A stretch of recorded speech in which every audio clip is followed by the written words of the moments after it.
আমাদের লড়াই হবে গণতন্ত্রের বিরুদ্ধে, আমাদের লড়াই হবে সমাজতন্ত্রের বিরুদ্ধে। এই যে আমাদের ৭২-এর সংবিধানে আমাদেরকে সাম্য, মানবিক মর্যাদা, সামাজিক সুবিচার, এই ৩টা চেতনার কথা বলে মুক্তিযুদ্ধ হয়েছে, কিন্তু তারপর ৭২-এর সংবিধানে যে এই 4টা চেতনা, ইসলাম বিরোধী 4টা চেতনা আমাদের গাড়ে চাপিয়ে দিয়েছে।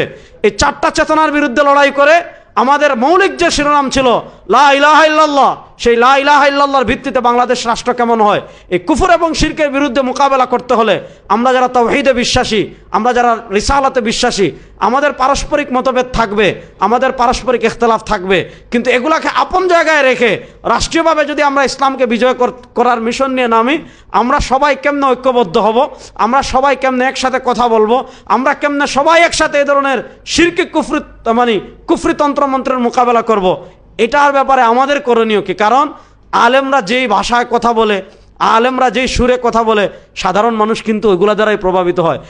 2024 পর্যন্ত এই সময়টা আমাদের জন্য খুবই কঠিন, ইসলামপন্থীদের জন্য। এর আগের সময়টাও যে আমাদের জন্য খুব সহজ ছিল এমন না। 2001 থেকে 2006 পর্যন্ত যদিও বলা হয়েছে ইসলামী মূল্যবোধের সরকার, কিন্তু সে সময় অত্যন্ত সুপরিকল্পিতভাবে এই বিভিন্ন জায়গায় বোমা ফাটিয়ে সেগুলোর দায়ভার আলেমদের উপর চাপিয়ে বাংলাদেশ একটা অস্থিরতার মধ্যে ইসলামপন্থীরা সবসময় ছিল। এবং বাংলাদেশের রাজনীতিতে আমরা আমাদের ছোট্ট এই পথ চলা যতটুকু দেখেছি, সবাই ইসলামপন্থীদের মাথায় লবণ রেখে বরে খাওয়ার একটা ধান্দা সবসময় করে। এর কারণ, একটা মৌলিক কারণ হলো যে আপনাকে অন্যজন ব্যবহার করতে পারবে কখন? যখন আপনি ব্যবহৃত হবেন। আপনি যদি ব্যবহৃত না হন, আপনাকে কেউ ব্যবহার করতে কখনো পারবে না। দেখেন, ইসলামের কিছু সংঘাত আছে, আদর্শিক সংঘাত, যেমন সেকুলারিজমের সাথে আমাদের সংঘাত, আমাদের ইমানের সাথে আদর্শিক সংঘাত। ন্যাশনালিজম তথা জাতীয়তাবাদের সাথে আমাদের সংঘাত, আমাদের আদর্শিক সংঘাত।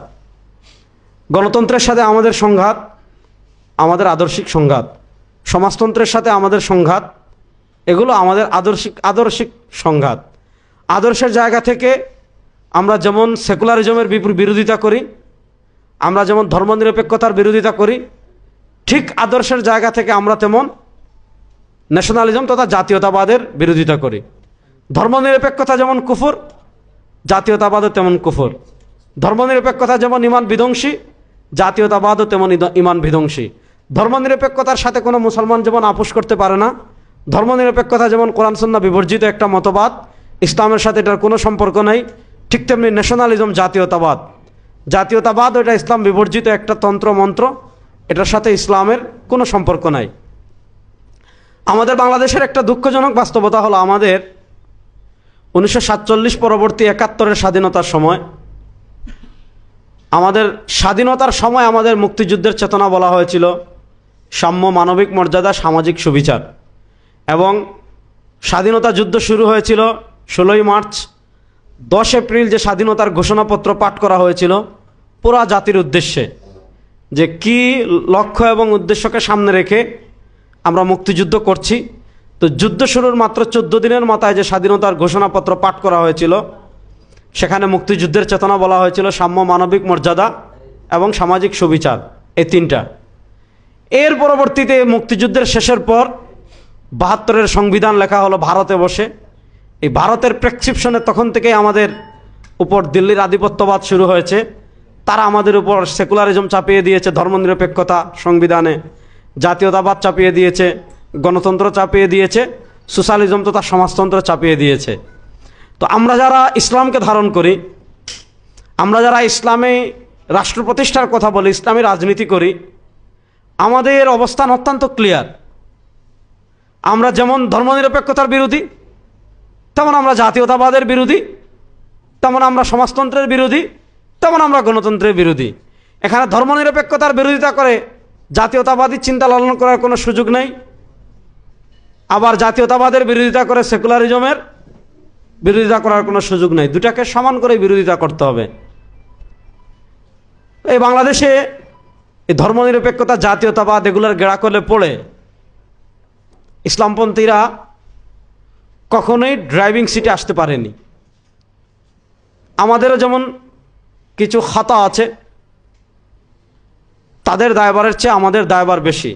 দেখা যাচ্ছে তারা যতটুকু চেয়েছে এর থেকে আমরা আরও বেশি নিজেকে বিলীন করে দিয়েছি, যেটাকে আমরা আমাদের আকিদার পরিভাষায় বলে হুলুল, মানে আমরা নিজেদেরকে হুলুল করে দিয়েছি।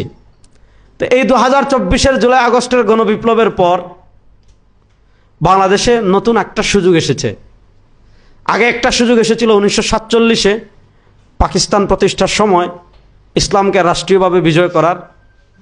তো 2024-এর জুলাই আগস্টের গণবিপ্লবের পর যেহেতু বাংলাদেশের মানুষ জাতীয়তাবাদকে দেখেছে, বাংলাদেশের মানুষ ধর্মনিরপেক্ষতার রাষ্ট্র, মাসুদ ভাই এদিকে চলে আসেন, বাংলাদেশের মানুষ যারা সেকুলারিজমের কথা বলে তাদের রাষ্ট্র পরিচালনা দেখেছে, যারা জাতীয়তাবাদের কথা বলে তাদের রাষ্ট্র পরিচালনা দেখেছে, যারা মুক্তিযুদ্ধের চেতনার কথা বলে তাদের রাষ্ট্র পরিচালনা দেখেছে।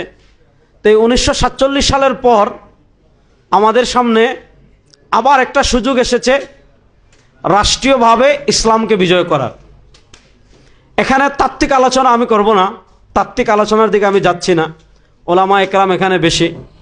আল্লামা মুশাহিদ বাইয়মপুরি রাহিমাহুল্লাহর একটা কিতাব আছে ফাতহুল করিম ফি সিয়াসাতিন নবিয়্যিল আমিন, অত্যন্ত গুরুত্বপূর্ণ এবং তাৎপর্যপূর্ণ। শেখুল হাদিস আল্লামা জাকারিয়া কান্দেলভি রাহিমাহুল্লাহ তিনিও আলোকপাত করেছেন।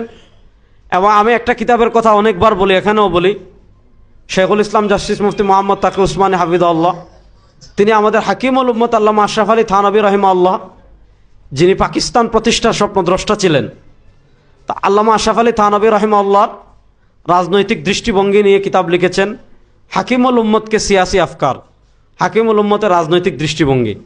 তা আমি যেটা বললাম, আমরা যেমন জাতীয়তাবাদের বিরোধী, আমরা তেমন ধর্মনিরপেক্ষতার বিরোধী, আমরা তেমন সমাজতন্ত্রের বিরোধী, আমরা তেমন গণতন্ত্রের বিরোধী। এখানে আমি একটা অবস্থান ক্লিয়ার করি, ইসলামী দলগুলো যে নির্বাচনে অংশগ্রহণ করে, নির্বাচন এটার ব্যাপারে আমাদের দৃষ্টিভঙ্গি কি? নির্বাচনের ব্যাপারে আমাদের দৃষ্টিভঙ্গি এতটুকু, ফুকাহায়ে কেরাম যতটুকু বলেছেন ততটুকু। নির্বাচন এটা জাস্ট নেতা নির্বাচনের একটা পদ্ধতি।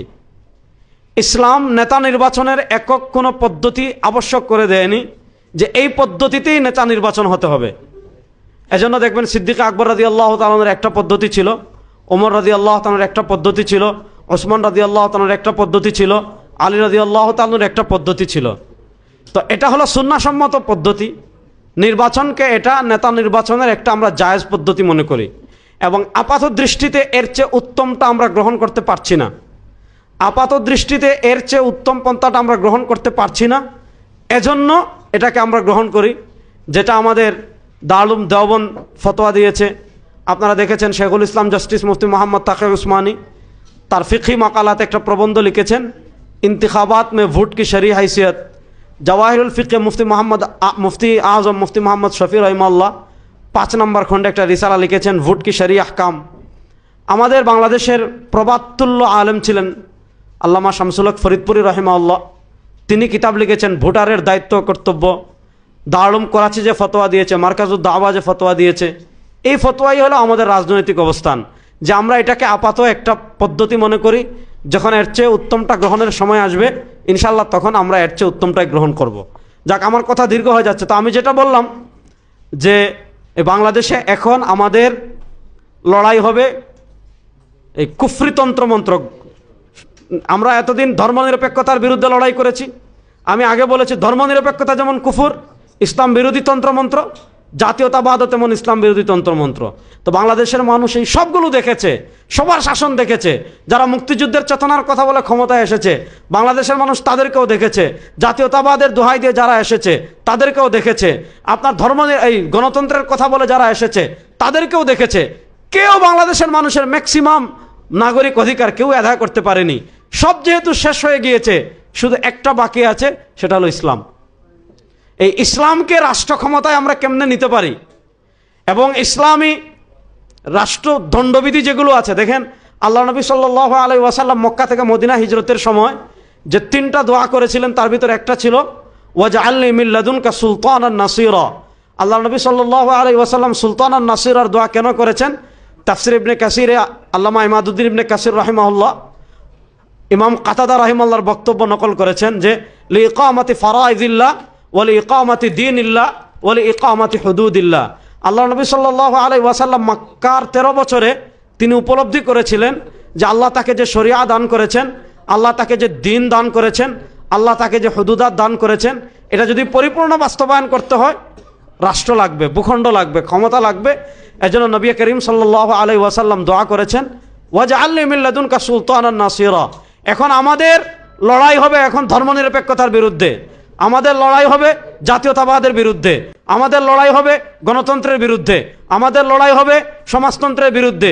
এই যে আমাদের ৭২-এর সংবিধানে আমাদেরকে সাম্য, মানবিক মর্যাদা, সামাজিক সুবিচার, এই 3টা চেতনার কথা বলে মুক্তিযুদ্ধ হয়েছে, কিন্তু তারপর ৭২-এর সংবিধানে যে এই 4টা চেতনা, ইসলাম বিরোধী 4টা চেতনা আমাদের গাড়ে চাপিয়ে দিয়েছে। এই 4টা চেতনার বিরুদ্ধে লড়াই করে আমাদের মৌলিক যে শিরোনাম ছিল লা ইলাহা ইল্লাল্লাহ, সেই লা ইলাহা ইল্লাল্লাহর ভিত্তিতে বাংলাদেশ রাষ্ট্র কেমন হয়, এই কুফর এবং শিরকের বিরুদ্ধে মোকাবেলা করতে হলে আমরা যারা তাওহীদে বিশ্বাসী, আমরা যারা রিসালাতে বিশ্বাসী, আমাদের পারস্পরিক মতভেদ থাকবে, আমাদের পারস্পরিক ইখতিলাফ থাকবে, কিন্তু এগুলাকে আপন জায়গায় রেখে রাষ্ট্রীয়ভাবে যদি আমরা ইসলামকে বিজয় করার মিশন নিয়ে নামি, আমরা সবাই কেমনে ঐক্যবদ্ধ হব, আমরা সবাই কেমনে একসাথে কথা বলবো, আমরা কেমনে সবাই একসাথে এই ধরনের শিরকি কুফরি তন্ত্রমন্ত্রের মোকাবেলা করব, এটার ব্যাপারে আমাদের করণীয় কি? কারণ আলেমরা যেই ভাষায় কথা বলে, আলেমরা যেই সুরে কথা বলে, সাধারণ মানুষ কিন্তু ওইগুলা দ্বারাই প্রভাবিত হয়। আমি সব জায়গায় বলি আলেমরা, আমরা মসজিদে ওয়াজ করি কোরবানির গোশত 3 ভাগ করতে হবে, আপনি দেখবেন অধিকাংশ মানুষ 3 ভাগ করে মানুষকে বন্টন করে। আমরা ওয়াজ করি যে দান সৎকা করতে হবে, মানুষ দান সৎকা করে। আমরা মানুষদেরকে মসজিদের মেম্বরে বুঝাই যে রমাদানে সদকাতুল ফিতর দিতে হবে, মানুষ সদকাতুল ফিতর দেয়। আমরা মানুষদেরকে বুঝাই আপনি হজ উমরা করতে হবে, মানুষ করে। আমরা মানুষদেরকে বুঝাই শবে বরাতে ইবাদত করতে হবে, মানুষ করে। আমরা বুঝাই ঈদের দিন আত্মীয় স্বজনের বাড়িতে তাদের খোঁজখবর নিতে হবে, মানুষ নেয়। অর্থাৎ আমরা যে ভাষায় কথা বলি মানুষ আমাদের দ্বারা আকৃষ্ট হয়। এখন আমাদের দায়িত্ব কি? আমার ব্যক্তিগত মত হলো আমরা প্রত্যেকের জায়গা থেকে ইসলামী রাষ্ট্র প্রতিষ্ঠার কথা বলবো। ইসলাম যদি রাষ্ট্রীয়ভাবে বিজয়ী হয় এ ব্যাপারে আমাদের রাষ্ট্র কি ফায়দা পাবে, নাগরিকরা কি সুবিধা পাবে, এবং ইসলামে যে রাষ্ট্র আছে আমাদেরকে সেকুলারিজম এতটা আমাদের মাথায় সেকুলারিজম এতভাবেই ঢুকেছে যে আমরা ইসলামকে আজকে শুধু মসজিদ কেন্দ্রিক মনে করি। মসজিদে নামাজ পড়লে, ইবাদত বন্দেগি করলে পরিপূর্ণ ইসলাম আছে এটা মনে করি না। ইসলামে ইবাদত যেমন আছে, ইসলামে হুদুদাত তেমন আছে, ইসলামে দণ্ডবিধি তেমন আছে, ইসলামে রাষ্ট্র পরিচালনাও তেমন আছে। এখন একদম ঘর থেকে নিয়ে রাষ্ট্র পর্যন্ত সব জায়গায় আমরা দ্বীন ইসলামকে কেমনে বিজয়ী করতে পারি এই ব্যাপারে উলামা একরামের মতামত এটা খুবই জরুরি। উলামা একরামের মতামতকে সামনে রেখে এবং আমাদের ইসলামী রাজনীতিবিদ যারা আছেন যেহেতু তাদের মাঠের অভিজ্ঞতা আছে, তাদের মতামতকে সামনে রেখে আমরা উলামা একরাম কেমনে কর্মপন্থা নির্ধারণ করি এটাকে সামনে রেখে আমাদের আজকের এই আয়োজন।